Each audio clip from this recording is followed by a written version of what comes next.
opportunity to gather here together this evening, and we would like to ask your presence to be strong with us. We would like to ask that you help us to listen with open ears and to make decisions that are beneficial to those that we represent. And all these things we ask in your Son, Jesus Christ's name. Amen. Amen. Amen. All right, this time let's stand for the pledge. I pledge allegiance to the flag of the United States of America and to the republic for which it stands, one nation, under God, indivisible, with liberty and justice for all. Mr. Hendrickson, if you will, please call the roll. Jessica Higgins. Here. Donnie Crook. Here. Beth Chandler. Here. Sean Jacobs. Here. Danny Walker. Here. All right, we have a quorum. At this time, is there anyone in the audience that would like to address the council?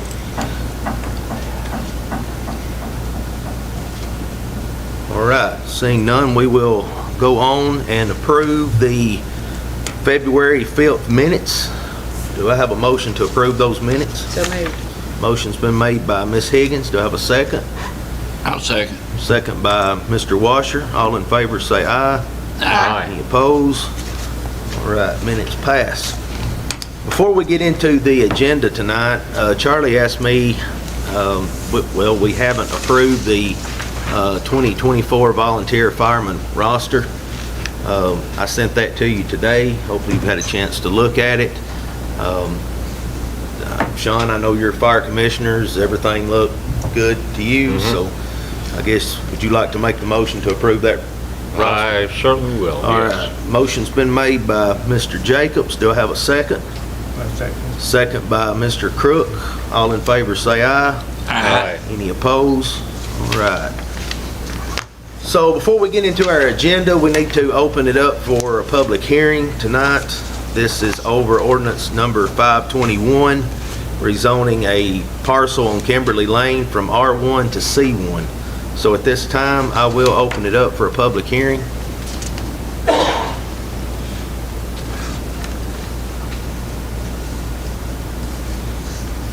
No one?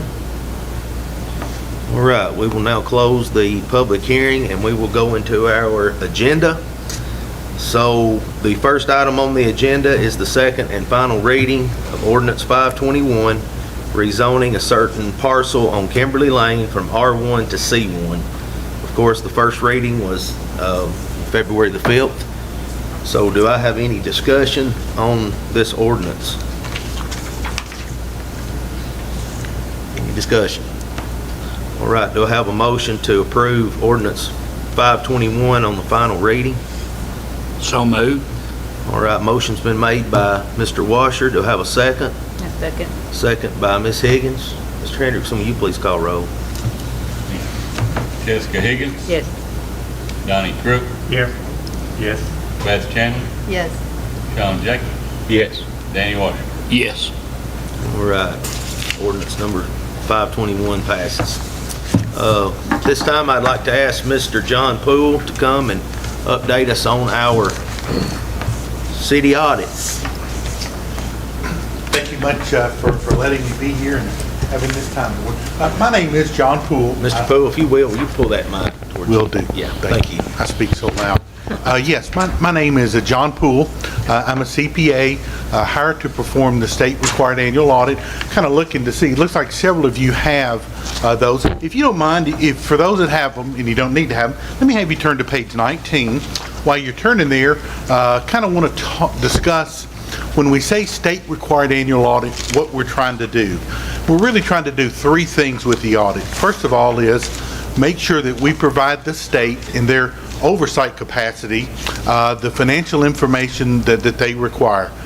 Truth of the matter is, Ben and the ladies in the office and Janice do a terrific job with that, so we as auditors don't have to spend a lot of time doing that, and I certainly believe that we've given the state the information that they need in that oversight capacity.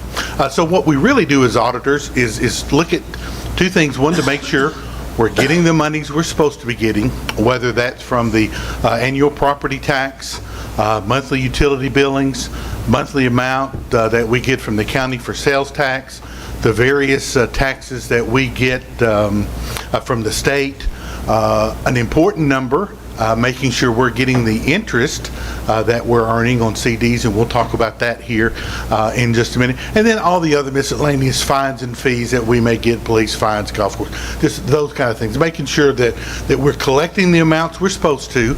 I believe that we are. Certainly when you have as many property owners, you're going to have some folks that are delinquent with the property taxes, but the city does a very good job of tracking those amounts and turn them over to the clerk as needed. And the same thing related to utilities. The city does a very good job of monitoring who's past dues and making sure cutoffs are done appropriately. So I certainly believe that the city's getting the monies they're supposed to, and then when those monies make it here to City Hall, that the employees are indeed following the policies that we have, and the guidelines. Sometimes we have grants involved, making sure that we are follow those grant guidelines. So I don't see anything as your auditor that I think I need to talk to you about, because I do feel like we're getting the monies we're supposed to be getting. And then the third thing we do, the thing that is, I think, most important to the board and certainly to the citizens is looking to see the monies that this board authorizes the department heads to spend. Certainly making sure that monies are being spent only on city business. We certainly did not find any instances where that did not occur. And then just looking to make sure we're following our purchasing guidelines and procedures, bidding things when bidding is required. Once again, when there are grants involved, which the city always is involved in grant activities, making sure we're following those grant guidelines. And I'm very glad to be able to report that I don't really have anything to report related to that. I think monies are being spent as intended, and that you guys are getting the services that you desire from those dollars. Having said that, I want to talk about numbers. It's almost budget time, and just want to give you guys a feel for where we stand at financially. I had you turn to page 19. This is the most important page from the state standpoint.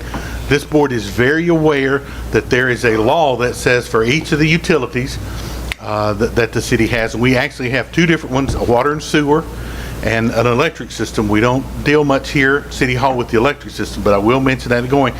But we're very aware that the state requires that those be run profitably.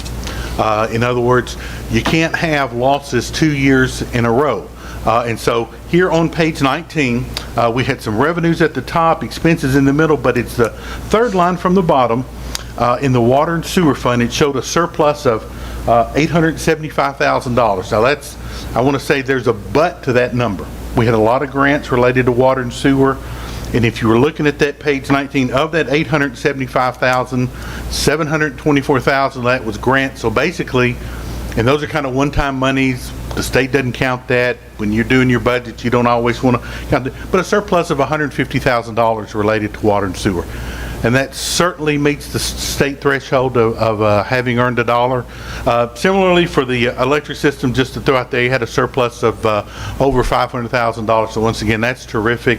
And it looks like from a financial standpoint, the water and sewer system, electric system are doing well. I'm going to have you flip back one page, 18, and I will kind of speed up just to give you an indication. That page 19 kind of shows monies coming in and out during the year. Page 18 kind of shows us what the utility systems own and what they owe.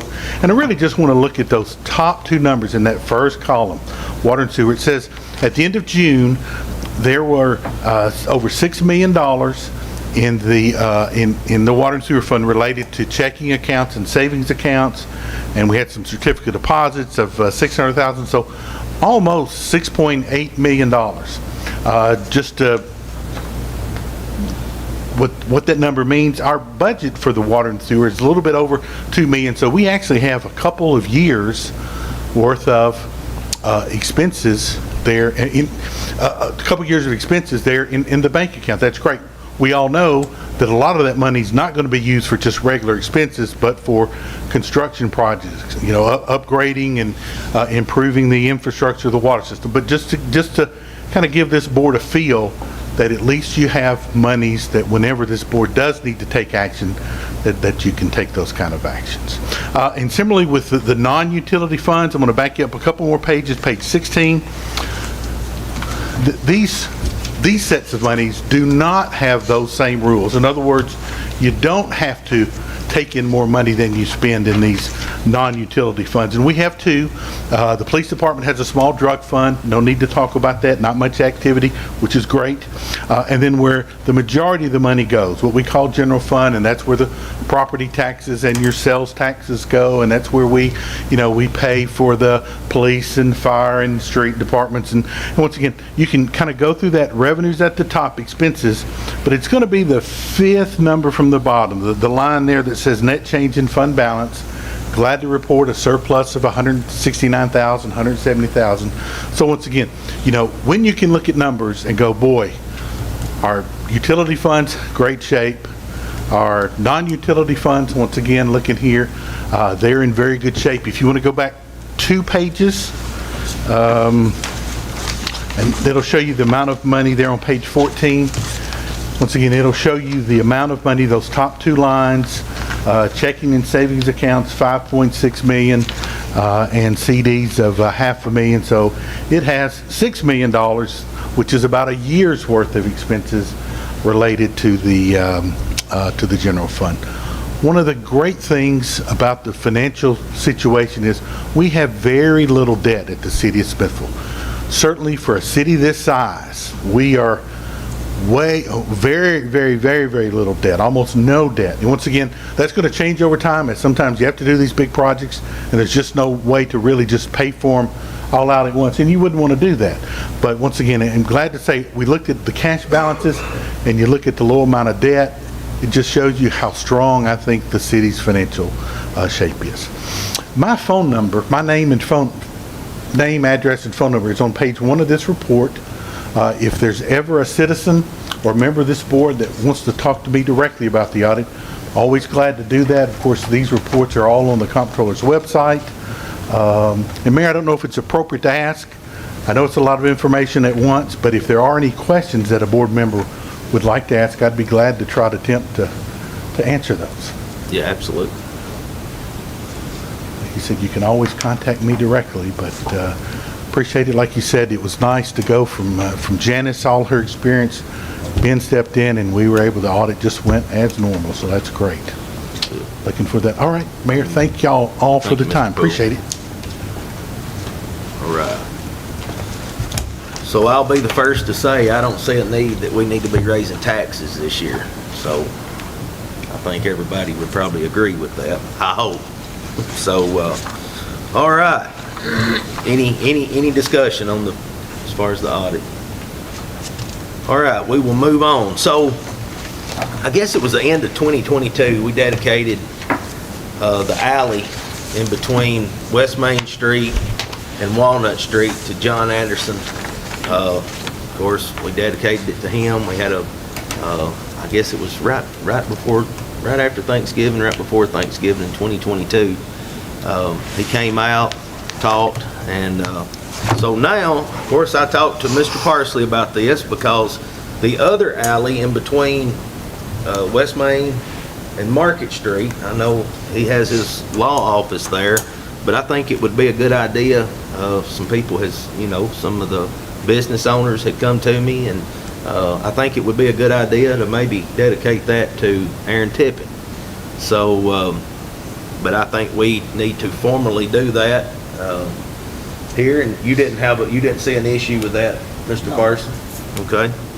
So, of course, we would have to get the appropriate signs, and but hopefully, maybe this summer or something, we could have a dedication to Aaron Tippin. But I would like to formally do that in a meeting and dedicate that alley for it to be known as Aaron Tippin Alley.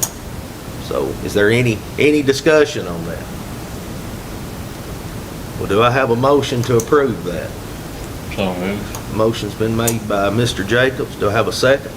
Second. Second by Ms. Chandler. Okay. All in favor say aye. Aye. Any opposed? We will get that done, and we definitely appreciate Mr. Tippin as well. The only other thing that I have, we're going to have our first budget workshop March the 18th at 6 p.m. And also this weekend at 10 o'clock, the Spring Festival will be downtown. So There'll be, so if you see a lot going on downtown, that's what's happening. So, and that's gonna go from 10 to 3. Anybody have any other thing before we close? Any discussion? Do I have a motion to adjourn? So moved. Motion's been Second. made by Mr. Washer, second by Ms. Higgins. All in favor say aye. Aye. Any opposed?